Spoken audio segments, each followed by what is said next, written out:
Hablemos entonces de las obras de misericordia espirituales. Estas obras de misericordia tocan más directamente nuestra condición de pecadores, porque tiene que ver con enseñar, aconsejar, perdonar, amonestar, orar. Y aquí sí que influye tremendamente esa condición, ese peso que llevamos de nuestros pecados. La lista de las obras espirituales también la podemos encontrar en la Biblia si es que le damos tanto interés, tanta importancia a que esté en la Biblia. Se encuentran distribuidas en varias partes de las Sagradas Escrituras. Nos enseñan actitudes y enseñanzas del mismo Cristo cuando nos enseña a perdonar, cuando nos enseña la corrección fraterna, el consuelo, a soportar el sufrimiento y tantas otras actitudes del mismo Señor Jesucristo que nos tienen que edificar. Recordemos cuáles son esas obras de misericordia espirituales. Tendríamos que empezar por esa primera obra de misericordia espiritual que nos dice que hay que enseñar al que no sabe. A veces egoístamente nosotros nos guardamos todo lo que hemos aprendido para nosotros, cuando hay tanta necesidad y tanta gente queriendo aprender lo que tú sabes. Y si lo hacemos, ¿qué estamos enseñando? Ahí tenemos un ejercicio excelente para que ustedes y yo podamos discernir durante esta época de Cuaresma. ¿Qué estamos enseñándole a nuestros hijos? ¿Qué le estamos enseñando a nuestros vecinos? Porque es una obra de misericordia enseñar al que no sabe. La segunda obra de misericordia, dar buen consejo al que lo necesita. Si de algo adolecemos en nuestra sociedad, es de alguien que nos pueda dar un buen consejo. Consejos hay muchos, pero buenos, muy pocos. Se reduce el número. Y es que aconsejar es muy fácil. Bueno, al fin de cuentas, como dicen por allí, el que pierde es el que recibe el consejo, no el que lo da. Y entonces nos hemos acostumbrado a ir dando consejos como por cumplir, por sentirnos importantes. Entonces, dar un buen consejo es una necesidad que tiene la misma sociedad en la que vivimos.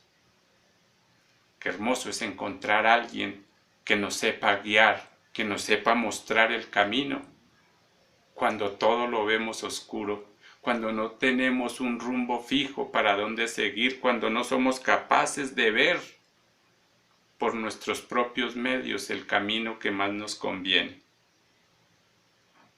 Y si miramos en la tercera obra de misericordia espiritual, nos habla de corregir al que está en un error.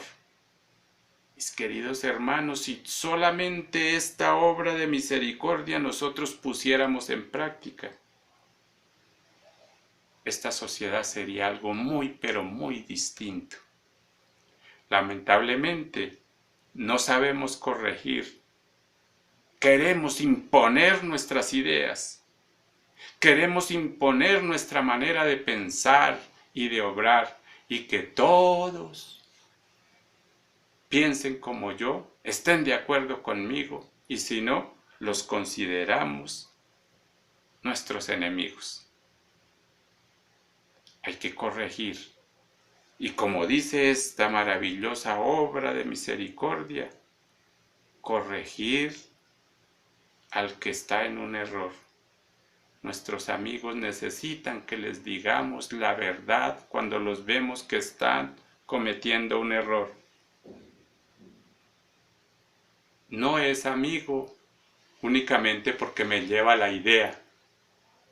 Es más amigo el que tiene el carácter para decir, mira Luis, lo que estás haciendo es un error, y me devuelve al camino. Y para eso también el mismo Evangelio de San Mateo nos enseña cómo hacer una corrección que de verdad dé fruto. Miramos el Evangelio de San Mateo en el capítulo 19, por allá en el versículo 15, el 17. Si tu hermano se equivoca, llámalo aparte, y allá, en la soledad, en lo privado, le puedes decir, mira, te estás equivocando, por respeto. Muchas veces queremos corregir a nuestros hijos, a nuestra esposa, a nuestro esposo, en público, o pensamos que lo vamos a corregir contándole los defectos que tienen a nuestros amigos o amigas, y así no se corrige. Primero llámalo aparte y dile lo que tú estás pensando.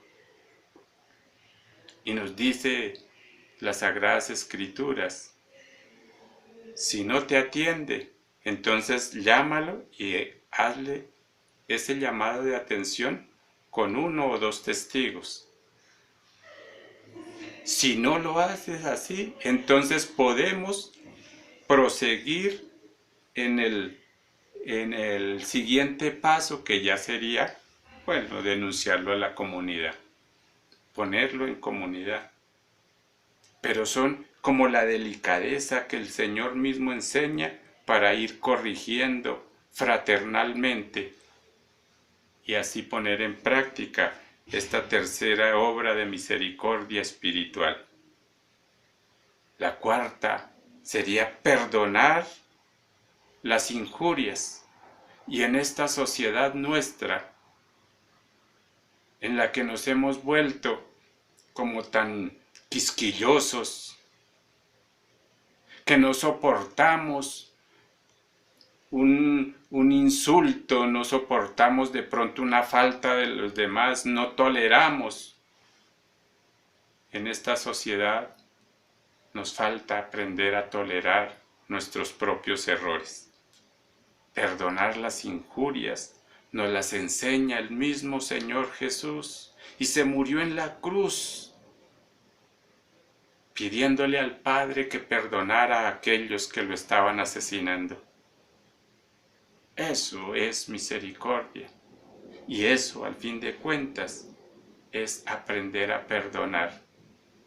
Necesitamos en nuestros hogares este ejercicio de aprender a perdonar las injurias y muchas cosas que a veces nosotros ni siquiera han sido insultos o injurias, pero que nosotros las sentimos como tal. Aprendamos entonces a poner en práctica esta maravillosa cuarta obra de misericordia espiritual. Y esta quinta obra de misericordia, consolar al triste. Cuánta necesidad tenemos de que alguien nos consuele cuando estamos necesitados de consuelo. Démonos esa oportunidad. Consolemos.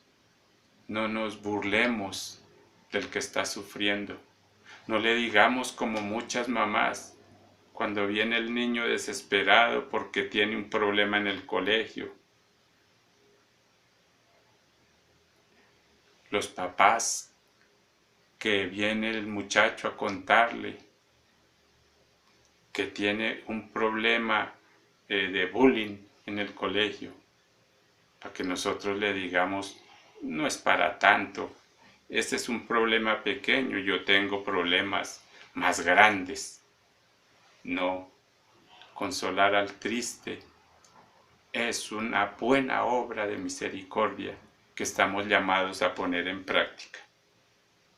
Sufrir con paciencia los defectos. Y aquí tenemos que mirar que todos tenemos defectos, unos más visibles que otros, pero tenemos defectos.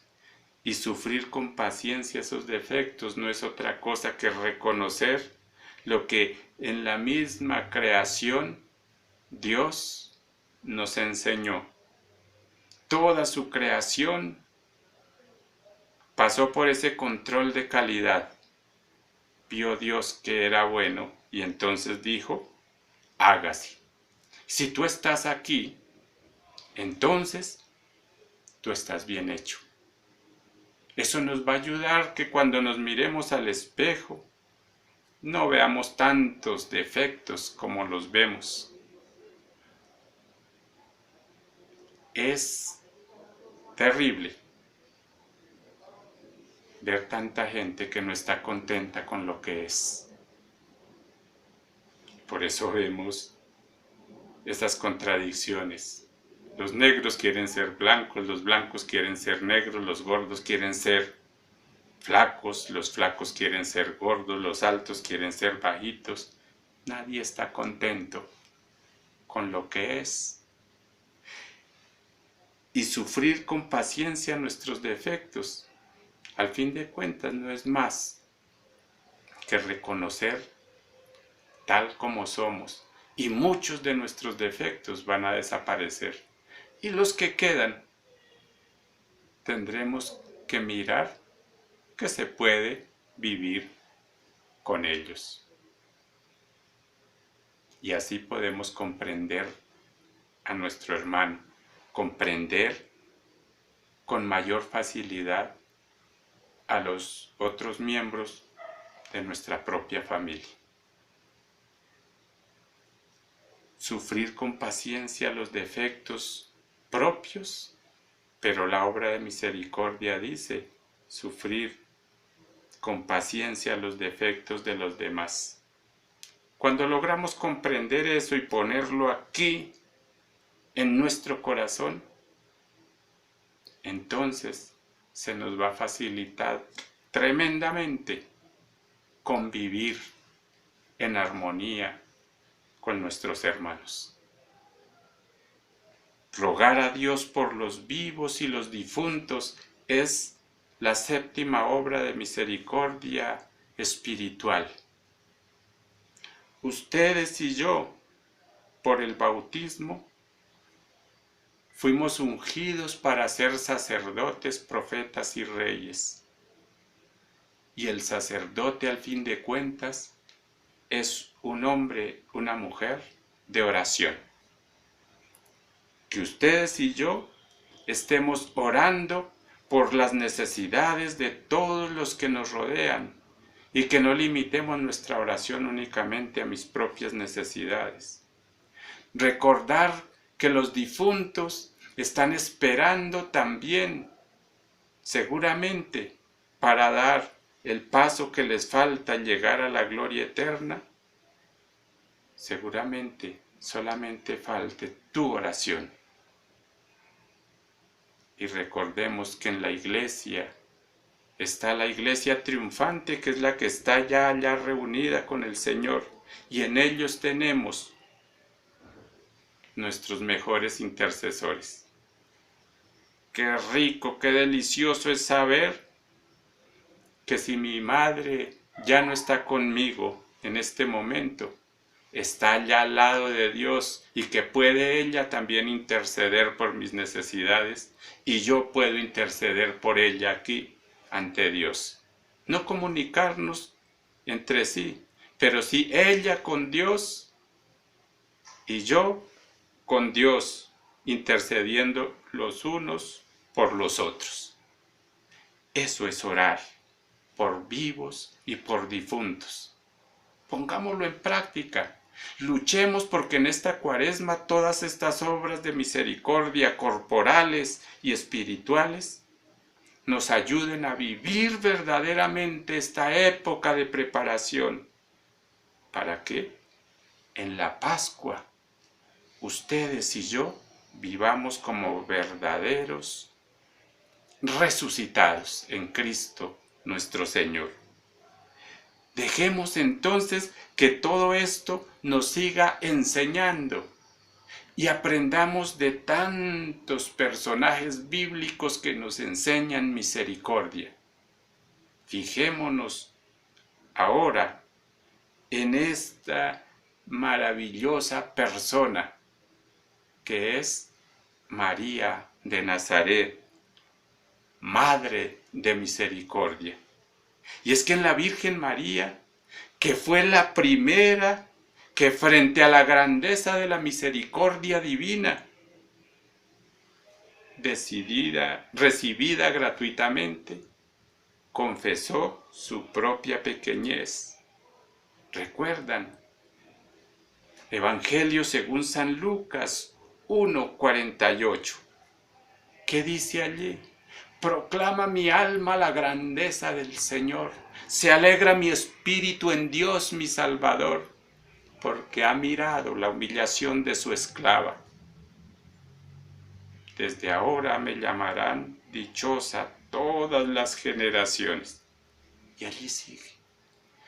Pero lo más hermoso de este poema es descubrir en María capaz de recibir algo tan maravilloso como ser la Madre de Dios y recibirlo con esa humildad en la que se reconoce la esclava del Señor. Esa es la humildad verdadera que estamos llamados a vivir ustedes y yo. Humildad no es sentirnos menos que los demás, no es agachar la cabeza y decir sí, Señor, a todo el mundo. Es un error que muchos cometemos. Humildad viene de humus. Recuerden que el humus es la capa fértil de la tierra, la capa superior de la tierra, en la que toda semilla que cae allí germina. Ustedes y yo estamos llamados a ser humus. Que si un chisme cae en mí, ahí muere. Pero a cambio nace esa semilla de amor, de comprensión, de paz que va irradiando por donde quiera que vamos. Esa es la humildad de María, esclava del Señor. Y nosotros, llamados también a ejemplo de María Santísima, a vivir la humildad. Empecemos en esta Cuaresma. Vivámosla con misericordia, poniendo nuestro corazón en las miserias propias y las de nuestros hermanos. Y vamos entonces a dar con gusto de lo que tenemos para aquellos que tienen menos que nosotros. Dar limosna, ayunar,